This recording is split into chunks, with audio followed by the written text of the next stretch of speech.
morning, dear students. Today we are going to read chapter 2 from your English literature reader book, and the chapter name is How the Camel Got His Hump. The author of the lesson is Rudyard Kipling. This story by Rudyard Kipling is all about how the camel got his hump. This is a very interesting story and I'm sure you all will love it a lot. Now I'm going to share the summary of the chapter with you all.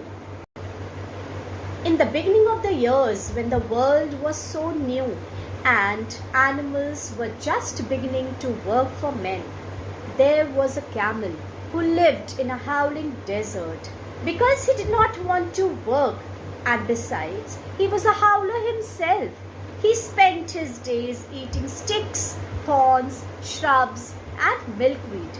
And when someone spoke to him, he just said, "Hum," just hum. On Monday morning, a horse came to him with a saddle on his back and said, "Camel, oh camel, come out and trot like rest of us." "Hump," said the camel once again. And the horse went back and told the man. Then the dog came to him with a stick in his mouth and said, "Camel, oh camel, and fetch and carry like rest of us." "Hump," said the camel. And the dog went away and said to the man. The ox came to him and spoke with the yoke on his neck. "Camel, oh camel, come and plow like the rest of us." Again the camel said, "Hum," and the ox went away and told it to man. End of the day, the man called the horse, the dog, and the ox and told them, "Three of three, I'm so sorry for you all, but this hump little thing will not work here in the desert. Camel would have been here by now, and now I'm going to leave him alone, and you three of them are going to double the work." Now this statement of the man made all three of them very angry and very upset. They all decided to hold up a meeting to discuss over the matter. While the meeting was on, the camel came there chewing the milkweed. He looked at them, laughed at them, said "hum" once again, and moved from there. Then the in charge of the desert, the jinn, came there, rolling in the dust of cloud, and waited there where the meeting was going on. Then the horse said, "Is it fair enough to be idle?" "Of course not," the jinn replied. The jinn heard the horse, the dog, and the ox.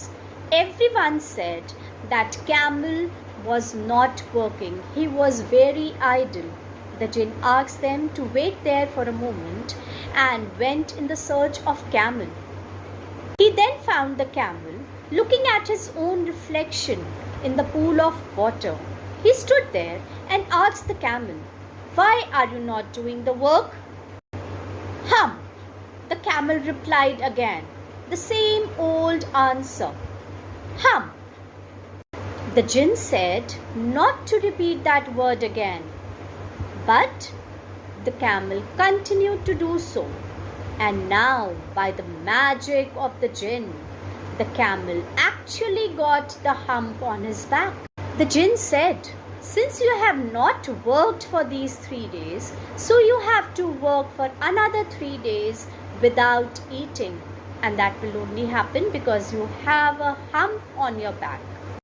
The camel humped again and went to work with all three of them. But he was not able to cover those 3 days which he has missed. Wasn't it a lovely story, students? I hope you all have understood why the camel has got a hump on his back and how he can stay without food and water for so many days. So that was the magic created by the jinn. Alright, I hope you all have enjoyed this lesson. Okay, thank you so much, students. Bye-bye.